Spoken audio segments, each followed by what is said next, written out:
হরে কৃষ্ণ। আজ তো স্বাধীনতা দিবস।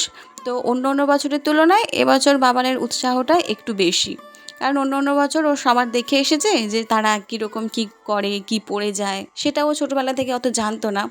তবে এখন সব কিছু দেখেছে, আর ওর কাছে স্বাধীনতা কিছু মানেই এই যে তেরঙা কোনো জিনিস, জামা, টুপি, রাবার ব্যান্ড, পতাকা, এই জাতীয় জিনিস আর কি।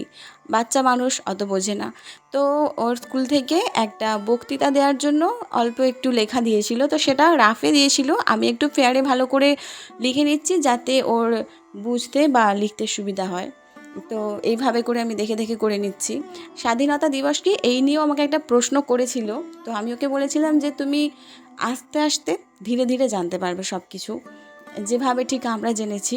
অত এখন থেকে স্বাধীনতা কী সেটা নিয়ে পাখি পড়ানোর কোনো দরকার নেই। বাস্তবিক শিক্ষাও আছে এর মধ্যে। শুধু তো দেশ নিয়ে ব্যাপার না, স্বাধীনতা আমাদের সবার নিজস্ব নিজস্ব একটা ব্যক্তিগত ব্যাপার আছে, তো সেটা থেকেও ও বুঝবে।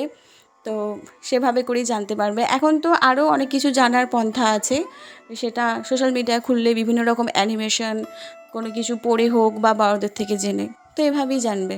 ভালো থেকো, রাধে রাধে।